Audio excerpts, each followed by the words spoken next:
Just got back home. Went all the way out to the boat. The boat's back in the water, getting ready for fishing season. Then had steak dinner with some friends. Sarah's back tomorrow. Took the dog with me. The dog's got some dog friends out there. And then was going to get up and go fishing this morning with everybody and maybe get some prawns, and there's no fuel in the boat. No! So, and fuel doesn't open up in a fishing community until something like 10 or 9 in the morning. I'm like, come on. Anyway, so I got stuff to do here, so I decided to pull the pin and come home. It's funny, while I was driving out there, I was having a funny thought. Uh-oh, here comes a cat.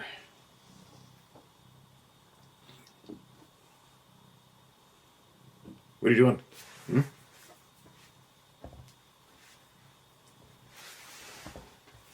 It's right here. So anyway, I was having a funny thought about dogs. You know, as I'm sitting there, you're driving along, and Ruby's looking at me, and she's in the passenger seat, just kind of looking at me.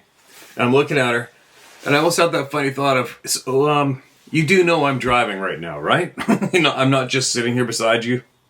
You know what I mean? I don't even know if I can get that across, but it's quite a comical thought to me as I'm sitting wondering if the dog actually knows that I am in control and I'm getting us from one place to the next.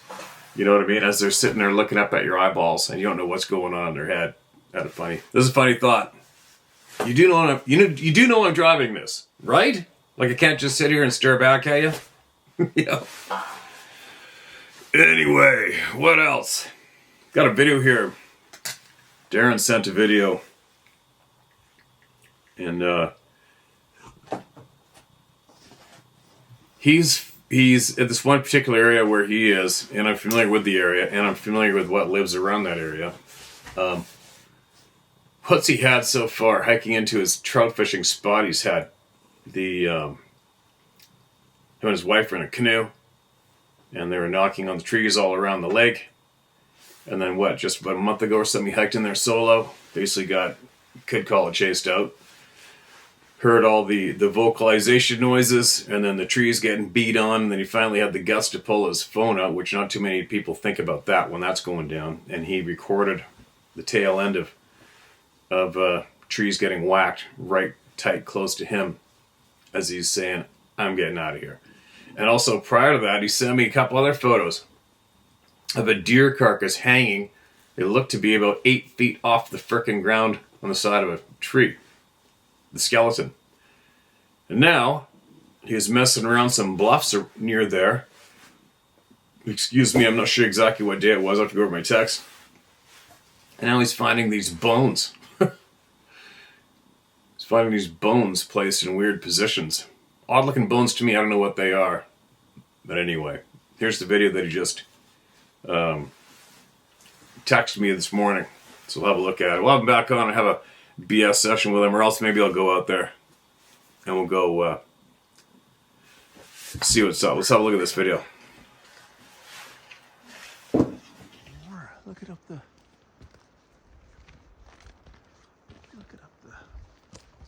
hill.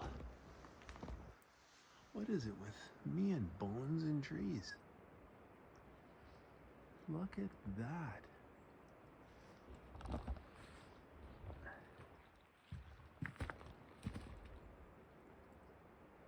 That is freaking bizarre.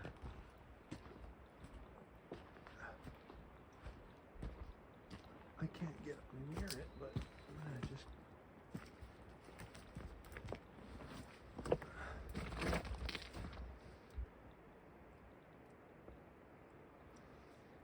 That's wild. That is wild.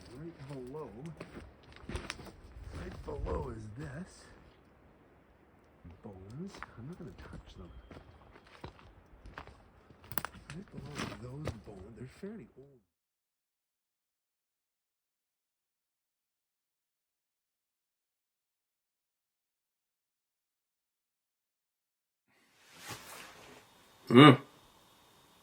So that's interesting, isn't it? I wonder what kind of bones those are. And I know where he is. I don't think too many people venture around there. Oh, and he also found I think he showed me video or photo of another area around there where there's a whole pile of carcass bones all over the place in one little area. Odd, right? I guess not odd. Sort of odd, whatever you want to call it. Almost expected these days what's been going on.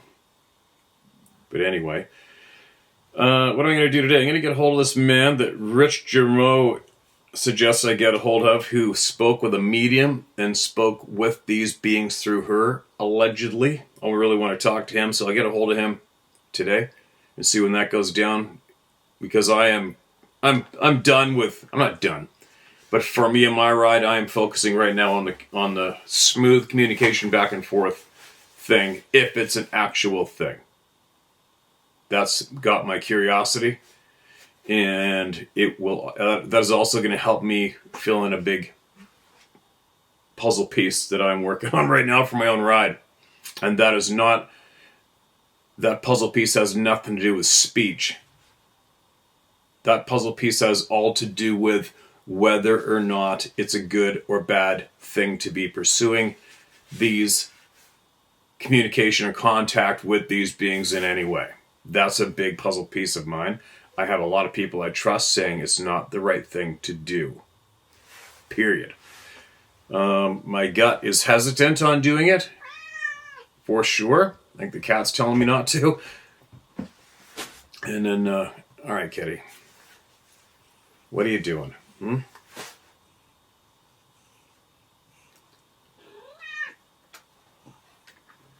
So anyway, we'll see what comes.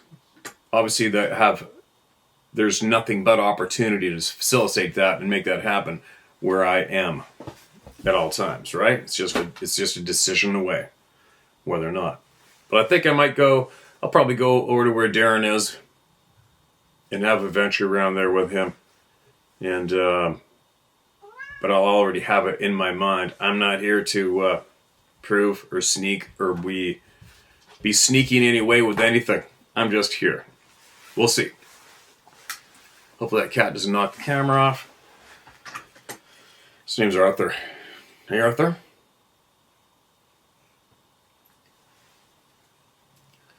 Now, who are we going to hear from today? Okay, cat. You're getting close to getting the boot.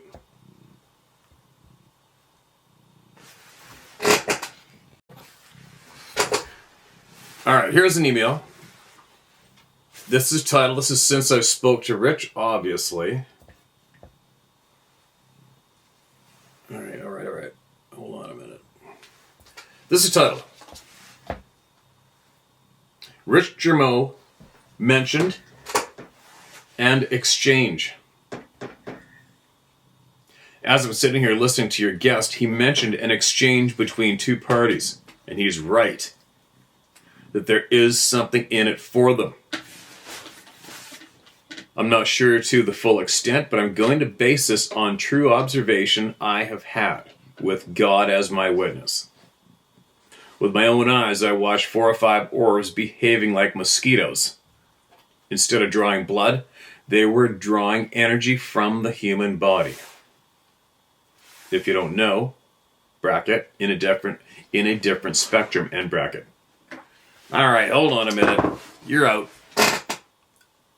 If you don't know, in a different spectrum, the human body gives off different colors of aura that have all the colors in a rainbow. Depending on your color of aura, is their frequency the orb puts out. Each orb behaved as its own separate entity. Your friend Rich said that his gut led him to vocalize that he wanted no exchange between them, and that was a very smart call on his behalf, because my hunch tells me that there has to be some sort of mutual agreement to allow these beings to bypass some sort of barrier.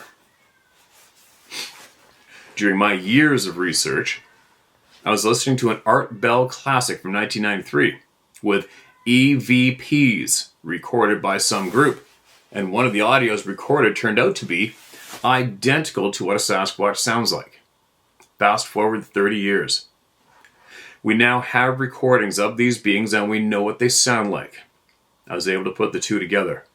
the most insane and really effed up part of this that bothers me is, how did a Sasquatch get caught on EVP? Well, these folks are trying to record what they thought were people that died and haven't crossed onto the other side. The most bone-chilling thing from this EVP is what the Sasquatch said. And it was only 3 words. I hate you. Those are the 3 words it said while these folks were doing EVP recordings. I don't know what EVP is. How many people with encounters to date have claimed the look of hate in these beings' eyes during encounters over the years? I'm going to stick with my opinion that none of this shit is good. I truly believe that there are the few that use us like batteries. I could be wrong.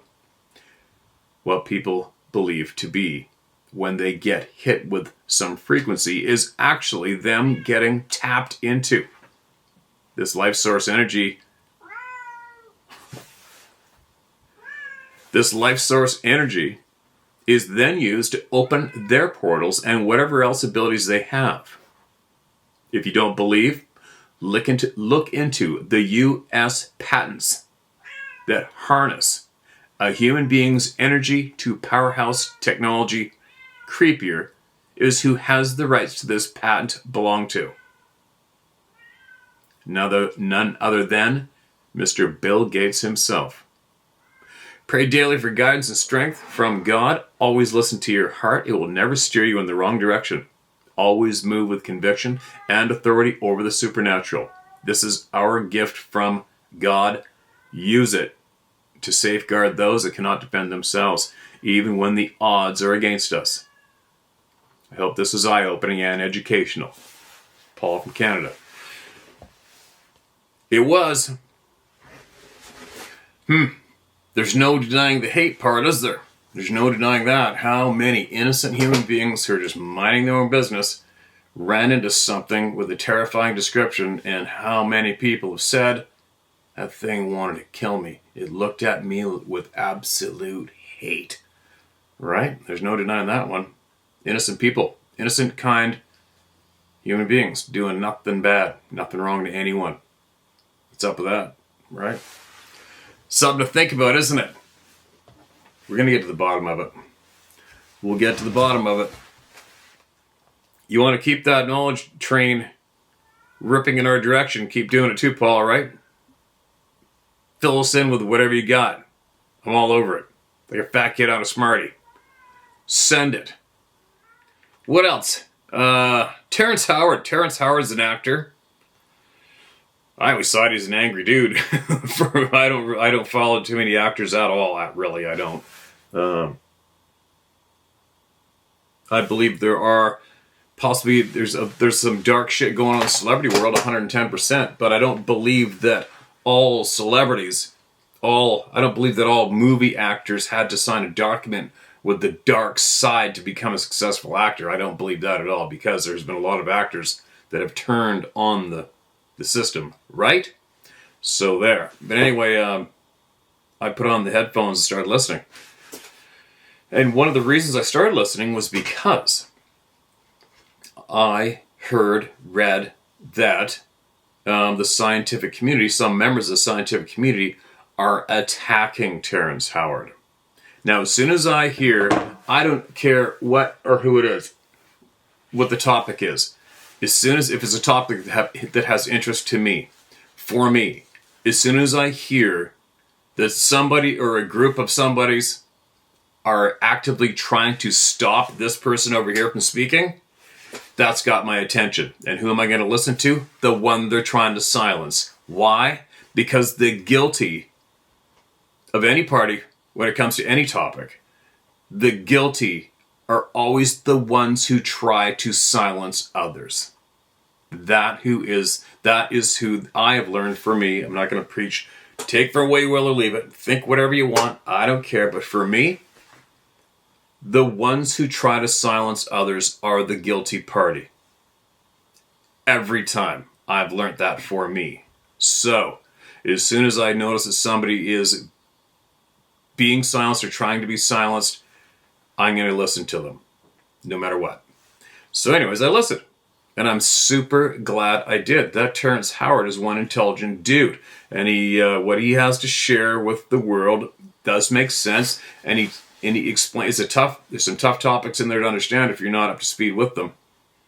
But what he delivers and how he delivers it makes it quite understandable. And then to top it off, some outspoken people in the celebrity scientific community went to absolutely attacking him instantly after he started speaking out loud, when they were already very friendly with him previously, shortly before he spoke out loud.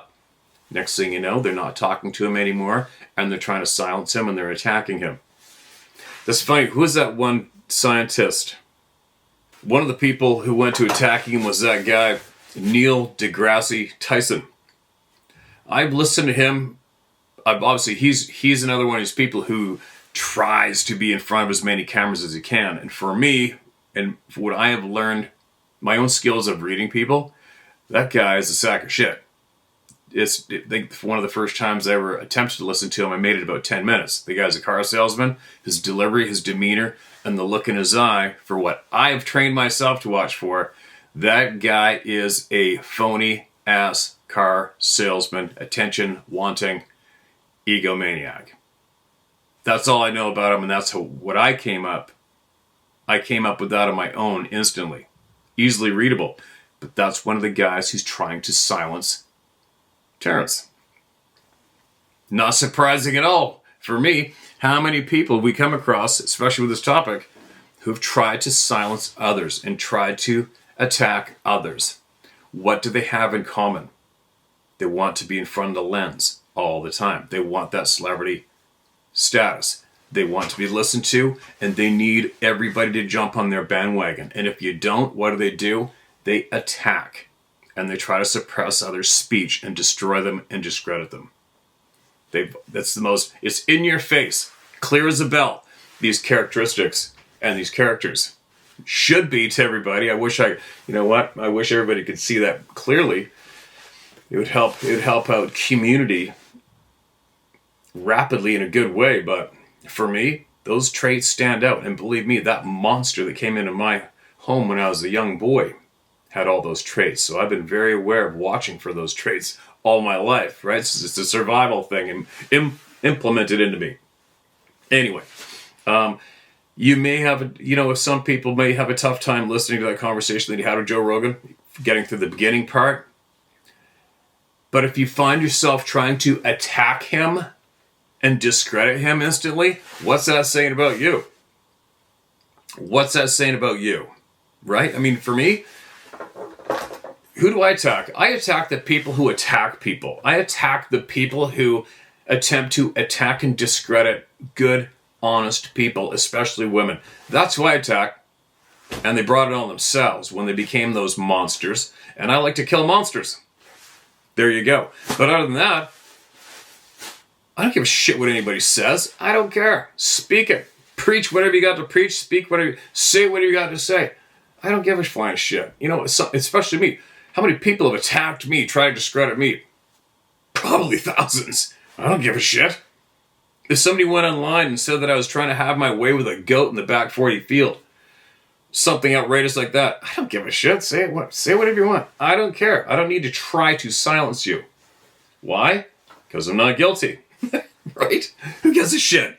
Who cares? So why do these characters try to silence and attack people and shut them up?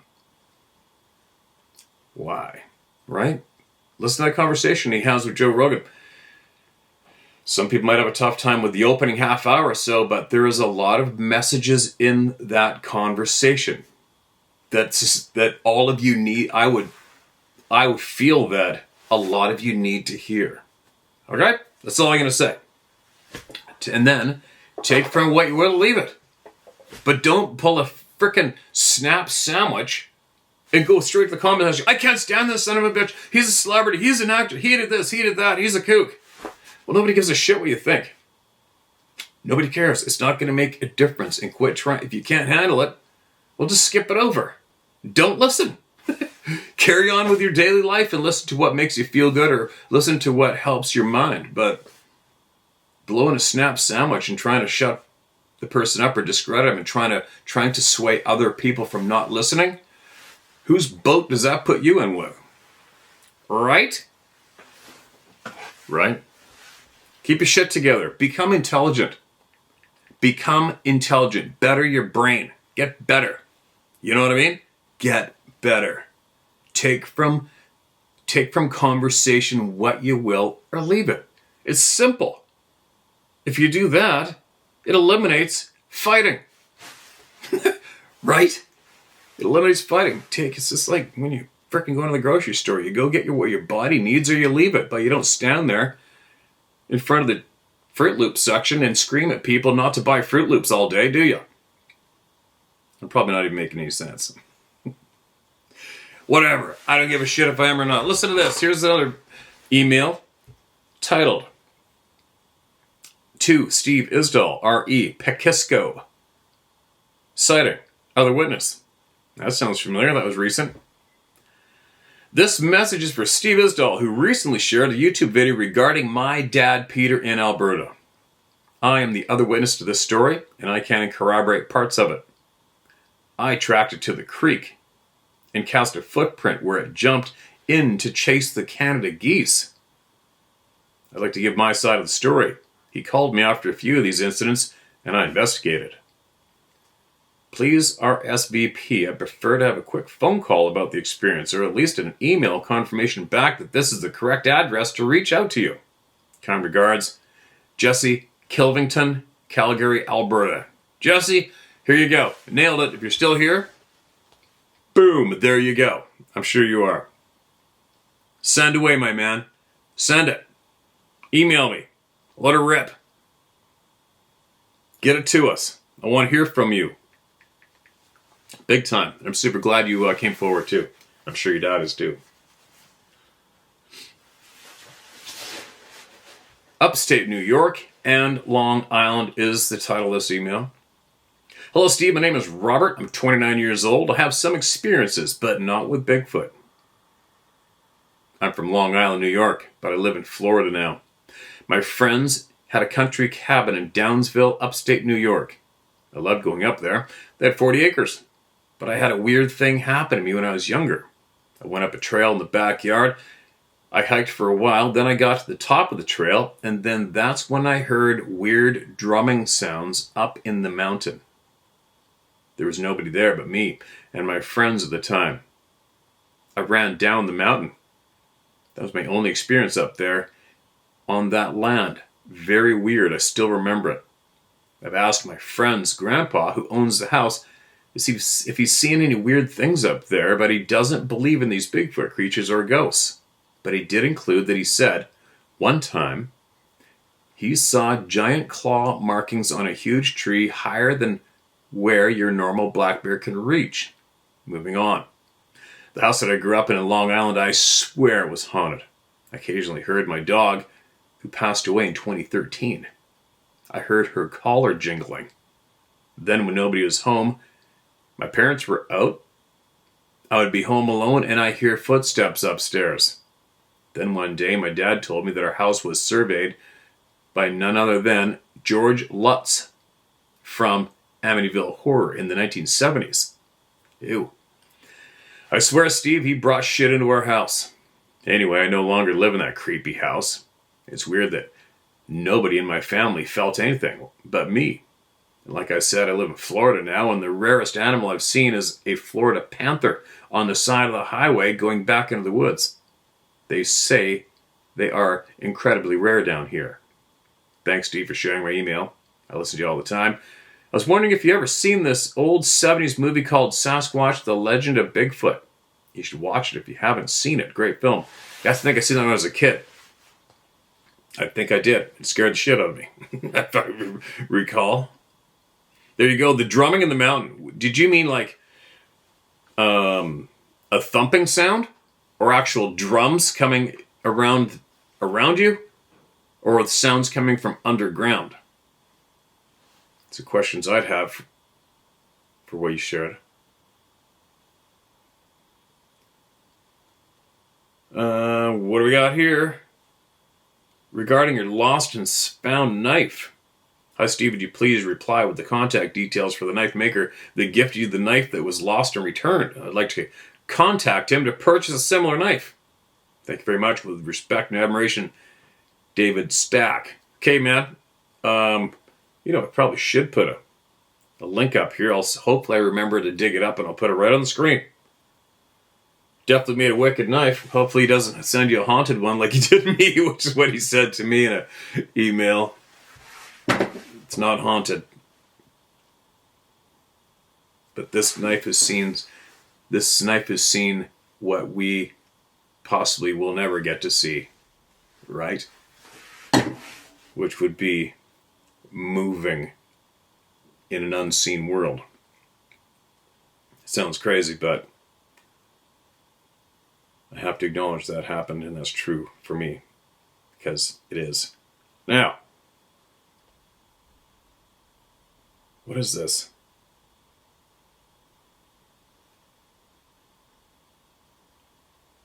Okay, the beginning. I don't know what that is. Bunch of garble in the beginning of this. Hopefully it's something that just got copied by accident. Sorry, guys. Steve, I finally thought I would put this all to paper, as I am 70 years old and an avid hunter since age 7. The first time I was allowed to go hunting and shoot guns with my dad and grandfather. I was taught very strictly how to handle weapons, and my father made me recite the 10 rules for handling guns. I've hunted in Missouri, Kentucky, Colorado, Wyoming, and Nebraska. I've been in some of the deepest wilderness areas of the United States, some of which are national forests in Missouri, very remote. I've had several encounters and several sightings. I finally thought I would put it on paper, as I know for a fact they are real. I'll tell you about the encounters and sightings from the beginning. Alright, here we go. Strap yourselves in. It looks like a long email. First encounter, late 80s. I moved to the vicinity of Boonville, Missouri. The country was wild, had the Missouri River running through it, as well as streams, ponds, and rivers. The area was lush farmland and had many types of edible plants and animals. Howard County at the time was one of the top deer counties in Missouri for harvesting big bucks. I was a teacher at the local college and knew many of the young men in the area. I got access to hunt with them on their farms. One day, I spotted an area about 5 acres. There was a huge sinkhole. All knew about it, but no one went in there to hunt deer, as the locals said it was haunted. I looked, and it was the thickest brush. All farmers pushed trees and brush down into the deep hole. It was full of undergrowth and deer trails, scat tracks of sign everywhere. I told them I was going to hunt that the next morning, and all warned me not to go in there. It's haunted. I went down into the sinkhole long before daylight. I used a red lens small flashlight to enter one of the deer trails into the center of the sinkhole. I readied my 7mm Magnum with 160-degree nozzle partitions. I sat there in the dark waiting for daylight to come, and that's when I heard it. A low moan and growl that sounded like surround sound, and rattled and echoed through the entire sinkhole. I thought the sound was Satan himself. I was terrified and knew something very large was in that sinkhole, and it was not human. I heard sticks breaking, and something started approaching me. With moonlight, I could see up to 100 feet, and a huge, large, bipedal creature was stepping over logs and brush, approaching me. I could see it coming slowly toward me. I took my gun off safety and raised it at the large shadow. It continued coming, and stopped around 20 feet away. Holy shit, that's close. I was going to shoot it square in the middle of the chest at 15 feet. I couldn't miss. I would only get one shot. I had to be damn near point blank. It then slowly moved away, growling and filling the sinkhole with a huge, low, guttural sound. At daylight, At daylight I left, never to return. The local boys laughed and told me, "It's haunted. We told you not to go in there." I listened to them after that. I can't believe you didn't tee off.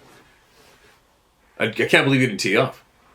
For me, well, I'm just probably relating it to grizzly bears coming at me and when to tee off.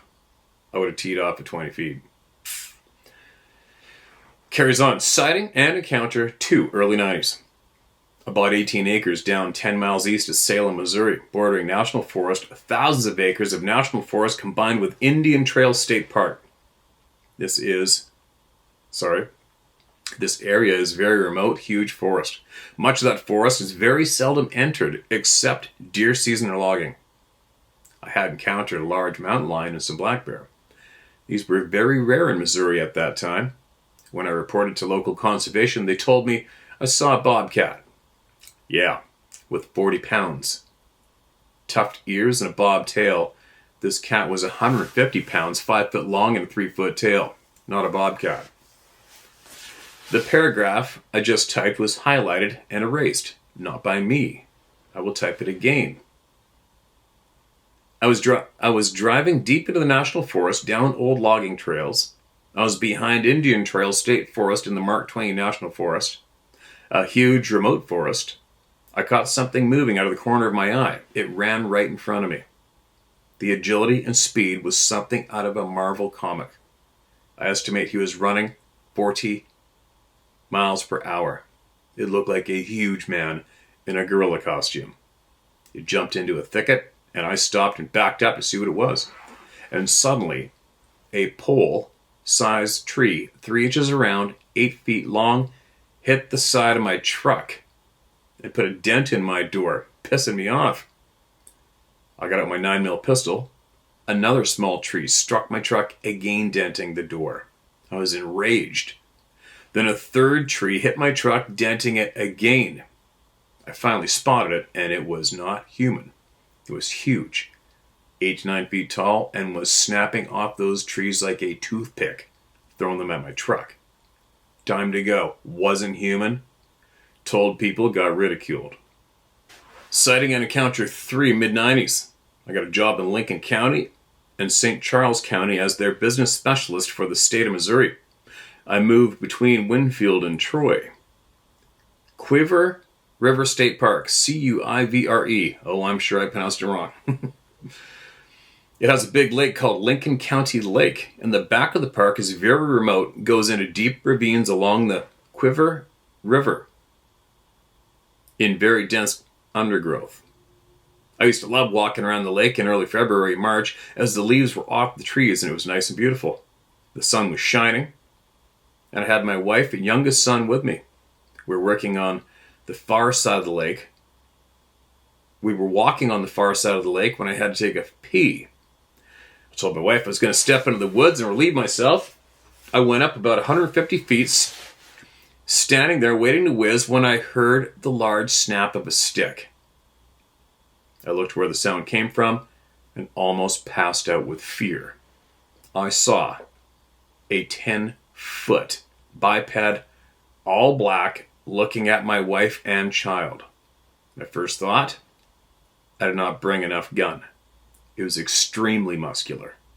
The muscles of the stomach and the chest were massive and looked like someone on steroids playing football. My heart dropped into my stomach as I watched this thing, watching my wife and child. I had a 9mm Browning high power with 14 shots. I did not think I could bring it down. Now I carry a MOS 40 10mm Glock with Buffalo bore bullets, 16 shot. My plan was if it made a move on my wife and child, I would outflank it from behind, get close, and shoot it in the head several times. I am capable. I glanced at my wife and child, and then I glanced back, and it was gone without a sound. Needless to say, I dead down the road quickly and never told my wife until last year. She will no longer camp with me or go into the deep woods. No shit. And there you go. Remember the other day I was talking about if you see one? It's almost like if you get your eyes on that sucker and don't blink and don't move your eyeballs, it's almost like they can't escape your vision. Possibly. Maybe.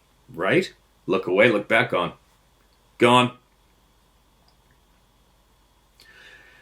Sighting and encounter 3, spring of 22. It was early April, and word was the mushrooms were popping everywhere.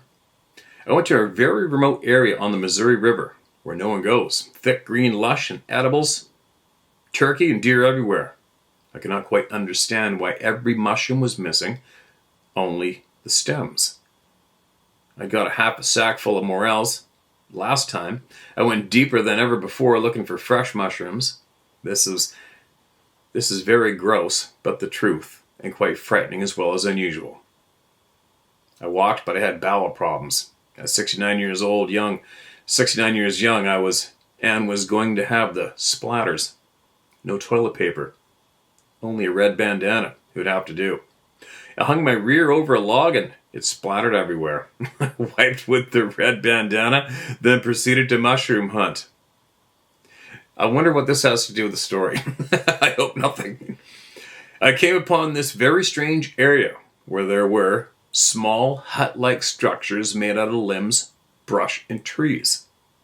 I have included pictures if you get them. Some show a Sasquatch for real. Some show their habitat and structures. I found some older footprints of a huge foot I photographed.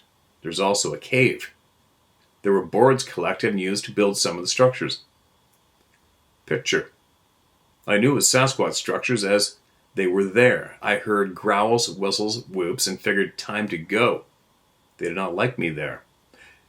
And they started whispers and starting to cut me off from the way I came in. They started whispers. Might be a typo. I quickly left to cut along the path with whoops, whistles, and growls the whole way. When I passed the place where I had the bowel movement, it was all gone, including the bandana. Whoa. They ate it and licked it clean. I figured if they ate my fecal, they might like the taste of me. I did get out. I have not gone back. I will attach pictures. 2 contain pictures of Sasquatch. If you notice, there is one picture missing between the 2 pictures of the dark figure squatch at the bottom of the pic. The one in between I thought was a camera glitch and erased it. It showed the Sasquatch something like an electron field surrounding it, and it was like electrons around the nucleus of an atom. I know it was changing, or a portal. Wow, I haven't seen the photos yet, but I hope they're in here at the end. I'll have to do some digging on my inbox. 4 sightings and encounters deer season November 22 and deer season November 23. Scared shitless. I went into an area along the Missouri River where few hunters ever go during seasons so remote and thick you have to hike to get there. I was out in fall 22 hunting in deep area along the river. I noticed some Sasquatch dwellings and deer blinds. They put them on deer trails on moonlit nights and catch deer coming into the berries. Found evidence. That made me nervous. I sat there close to the evening hours when I heard a scream. I knew what it was. I heard it before many times. I looked, and in the distance I saw a huge Sasquatch roaring and coming toward me at about 200 yards. I picked up my rifle, time to go, as it was coming.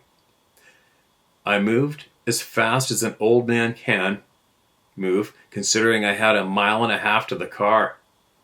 I moved fast. Never knew it was there.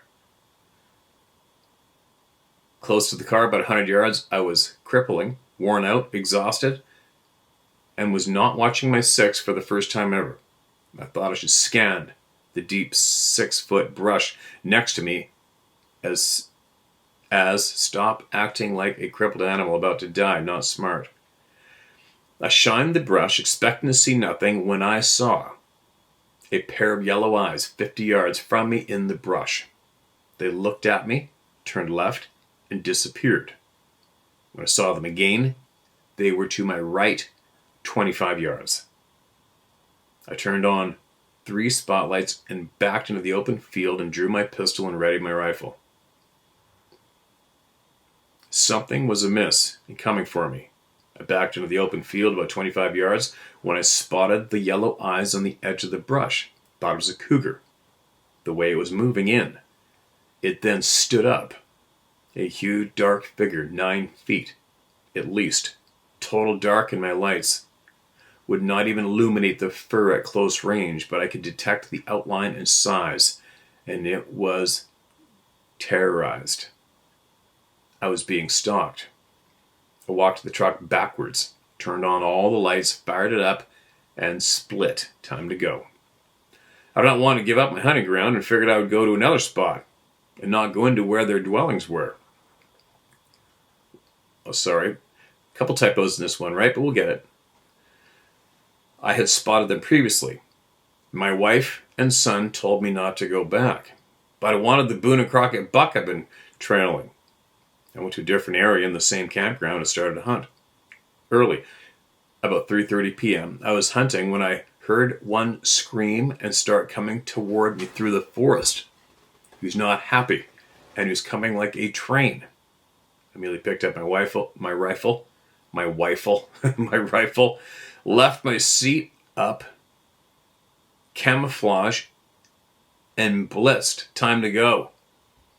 I was moving quickly, and I had a good start on him. A big male, I think, the alpha male. This time he got meaner. As I ran, he pushed a tree down that snapped like a lightning strike and landed not far from me, terrorizing me once again. I continued running when another lightning strike, the tree cracking as pushed down again, landed close. I could hear him growling and breathing. Scared to death was an understatement. I was topping the levee to run over the open field when a rock the size of a baseball went whizzing past my head, very close. It would have killed me if it hit my head. Going 150 miles per hour after playing baseball for years, this was way faster than a pitcher. I cleared the levee and got to the car and did not go back in 2022. Spring 23, I was out exploring the forest 1.5 miles from where I saw the other Sasquatch. Shit, I can't believe you're still going after all this. I was looking for new deer ground, but would not go back to where I hunted in 2022. I rode my four-wheeler as far back as I could go until I had to go on foot. I approached this forest along the river and I noticed something very strange about it. I called it the Black Forest because the canopy was so thick, no sunlight got in. I entered the forest and then the temperature was very cool in there. The first thing I found was a new tennis shoe sitting right in the middle of the forest. Brand new shoe. Why it was there? A warning? I went all the way to the river as nice spring day. I was enjoying the day and a green tea when I noticed all the birds, animals, and insects had stopped making noise. When I entered, birds, insects, squirrels, all were running around and noisy. Now not a sound, except I started to hear murmuring and whispers unintelligible. And then I knew immediately what it was. I'd heard it before. A strange, whispering, guttural language of some sort. They were getting closer. I go nowhere without a pair of Walker's game ears on, so I know when anything is approaching. I started down the path quickly, pulled out my 9mm SIG P365 openly. They know what guns are. I was being followed with whispers. Motion in the brush and breaking sticks. Time to go. On the way out, I noticed something I did not notice on the way in. Super wonderful Sasquatch structures. The small huts were fabulous. One of particular notice looked like a Viking home. It had grass and moss on the top and was about 6 by 12 and all the branches interwoven. It was a superb structure. In fact, there was 3 superb structures. I gave myself 60 seconds to photograph with my phone. My phone was turned off. I started it and tried to take another picture. Shut down again. Tried third attempt. Shut down again. Time to go. Got to the four-wheeler and did about 40 miles per hour out of there through deep brush. I was so scared they could run and catch me that I ran off the bank into a 4-foot creek bottom. I hit hard, bounced, and jumped the other bank full throttle. I hurt my back and neck on that move, but I got out. Knowing the Sasquatch were in that area, and more than one group, I think, I found a much closer hunting area away from the river and out toward the road. It again was 1.5 miles from the last encounter and 2.5 from the previous encounter. I went out opening day of 2023 in the afternoon. I went into this area and set up on a rise where I could see a long way in the surrounding brush, fields, and trees. An excellent spot with a buck wallow and rubs, deer sign everywhere. I sat down, Walker game ears on, and I heard a huge buck grunt. Then I heard it, a Sasquatch scream and growl within 75 yards of me. I didn't move. Grunts, growls, and movement continued. I was afraid to move. 300 Winchester Magnum and 40 MOS Glock at the ready. I then spotted two does entering the field looking back like the big buck was there. And I'm sure he was. I think I woke the Sasquatches sleeping in the deep brush next to the tree line. He was not happy. Something moved above me in the deep pine trees over my head. Pine needles fell down all over me. I thought, could that be a Sasquatch? They are known to move through trees or ground equally well. I got preoccupied with the deer. As far as I knew, the Sasquatch had not moved or come toward me. I thought it left. Wrong. Once again, pine needles rained down on me heavy. I thought there was a squirrel or raccoon in that tree. A few moments later, the ground shook around me like a 3.0 earthquake. It felt like someone dropped a Volkswagen almost on me. Then I heard it grunt 10 feet behind me. I was wedged in the crotch of an old tree and I could not turn. Didn't want to. Pulled my pistol. Did not turn to look as it was on top of me. I could hear it breathing deeply. Horrified, terrorized, I then heard it run off. The first steps shook the ground as it ran. Boom, boom, boom. Needless to say, time to go. When I got out of there, I realized it could have easily killed me. In fact, on each occurrence, Sasquatch could have easily killed me. Trees, rocks, jumping next to me, 20 feet out of a pine tree, had me surrounded in the forest 2 times, and let me go. However, each warning got more severe. The last one told me he could have squished me easily and just landed next to me. I didn't know why they attacked certain people and others and not others. I don't know why. Me neither. Summary, that was my last hunt. I can't go again. I know what's out there, and I can't enjoy my hunts anymore from fear. I've seen them. I know their power. I know they are intelligent, and I know they have a language. They are the king of beasts in the woods. You are not the ultimate predator because you have scent lock. The cat was bigger than me. The bears were, and the Sasquatch were. I'm 70 years old. I have had the greatest hunting experiences for over 63 years. No complaints. I just can't go again. Too many encounters, too many times, terrorized, and I am done. I'm highly educated, very trustworthy. I don't lie, as I detest it. I was a teacher, college instructor, worked for the state, worked for the corporations as financial representative for accounting and computers. Sasquatch are real. Be careful out there, and no, you don't want to see one. You will be changed forever in the woods. Sincerely, Timothy D. Wathen. P.S. I'll try to send pictures of what I took that day mushroom hunting. Large files showing habitat and 2 pics of actual Sasquatch. Fact. Alright, well, they're not in this email, so we'll see.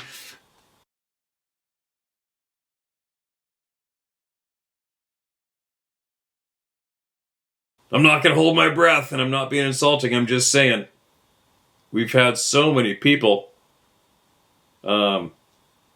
say they got this, I got that, or they're going to go back and get this picture. My sister got a clear picture of it standing above the car. Nobody ever emails us back the pictures. Don't know why. But we'll see. Maybe they're in my inbox. I'm going to have to do a little searching. I can't tell if the email's in here or not. Damn it.